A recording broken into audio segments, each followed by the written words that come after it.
Hostels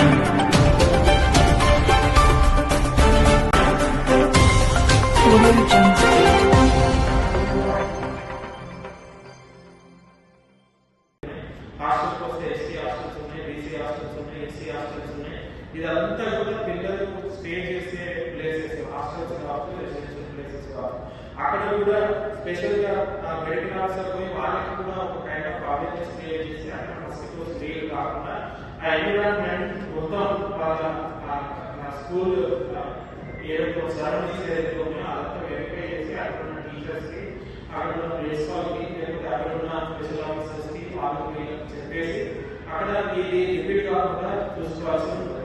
so ఇది మనము చేసుకోకుండా దీన్ని మనం కంట్రోల్ చేయడం అనేది చేయలేదు. సో వచ్చి జస్ట్ ఏదో మనం ఇక్కడ కూర్చొని ఉంటాం, ఆశ పోతుంది, తిరిగి వస్తుంది, మళ్ళీ వస్తుంది, తిరిగి వస్తుంది తెలుస్తుంది, మనం కంట్రోల్ చేయడం అంటే ప్రివెంటివ్ ఒక్కటే దీనికి మార్గం. ఎట్లా ప్రివెంట్ చేసినప్పుడు వస్తాయి 100 కేసెస్ దగ్గర మీకు 30-40 కేసెస్ వచ్చేటట్టు మనం ప్రివెంట్ చేసుకోవచ్చు. ఏంటి సింపుల్ ఏదో ఆపరేషన్స్ చేసుకోవాలి, వాళ్ళకి అవేర్నెస్ క్రియేట్ చేయాలి, వాటర్ స్టోరేజ్ లేకుండా చేసుకోవాలి. అండ్ ఇంకొకటి ఈ మెడికల్ ఆఫీసర్స్ మేము డిఫరెంట్ ప్లేసెస్ కి విజిట్ చేయడం జరుగుతుంది. ఎప్పుడు విజిట్ చేస్తాము, ఏ టైంకి విజిట్ చేస్తాము అనేది చెప్పాము. సో మొన్న ఫస్ట్ ఇన్సిడెంట్ కాబట్టి ఫోకస్ వదిలేస్తున్నాము. మేము ఏ మండలం అయితేనే ఉన్నది, తర్వాత మీకు వచ్చేది వస్తుందండి. దాని తర్వాత మీకు ఏమిటి ప్రివెంటివ్ యాక్షన్. ప్రివెంటివ్ యాక్షన్ ఏంటిది? ఇమీడియట్ గా పోయి మీ ప్రైవేట్ స్ప్రే స్ప్రే చేసుకోవడం, లేకపోతే మీకు పిఓస్ చేసుకోవడం. లేకపోతే మీకు మళ్ళీ లాస్ట్ ఇయర్ కేసెస్ లేకపోతే కొన్ని వనరులు ఏరియాస్ అవన్నీ చూసుకొని పిఓఎస్ఎస్ చేసుకొని ఏది ఐడెంటిఫై చేసుకొని వాళ్ళని ట్రీట్ చేయడం. సో మనం తీసుకుంటే ఎక్కువగా బిహేవియర్స్ తగ్గిపోయి లేకపోతే ఎక్కువ డిఫికల్ట్ సిచ్యువేషన్ వచ్చిన సిచ్యువేషన్స్ కానీ డెత్ వరకు వచ్చిన సిచ్యువేషన్స్ కానీ తక్కువ. కానీ మనం కేసెస్ చూసుకుంటే మాత్రం ఇట్ ఈస్ టోటల్లీ అన్యాక్సెప్టబుల్. అంటే ఎవ్రీ 2-3 ఇయర్స్ కి ఏజ్ ఉంటుంది, కానీ లాస్ట్ ఇయర్ 13 ఇప్పుడు 40 45 అంటే యువర్ స్టిల్ ఇన్ ఆగస్ట్. అంటే మీకు ఈ సెప్టెంబర్, అక్టోబర్, నవంబర్, డిసెంబర్ వరకు కూడా పోతుంది.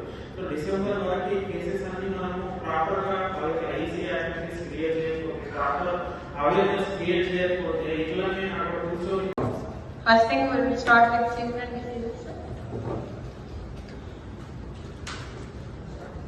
Yeah.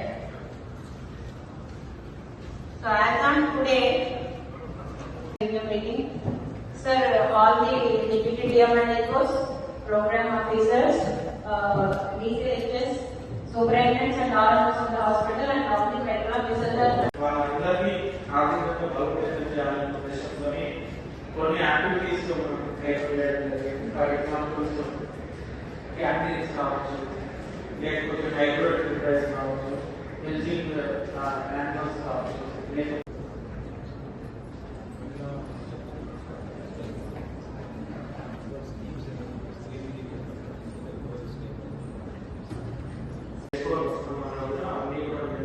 సపోర్ట్ చేయడం జరుగుతుంది. సో కాబట్టి అంతే కూడా మిమ్మల్ని ఆర్థికంగా పైకి తీసుకురావాలి, మహిళలను ఆర్థికంగా ఒక శక్తిగా ముందుకు తీసుకెళ్ళాలని ఉద్దేశంతో ఈ స్కీమ్ స్టార్ట్ చేయడం జరిగింది. కాబట్టి అన్ని సోషల్ కూడా ఈ స్కీమ్ ప్రాపర్ గా యూటిలైజ్ చేసుకొని ముందుకు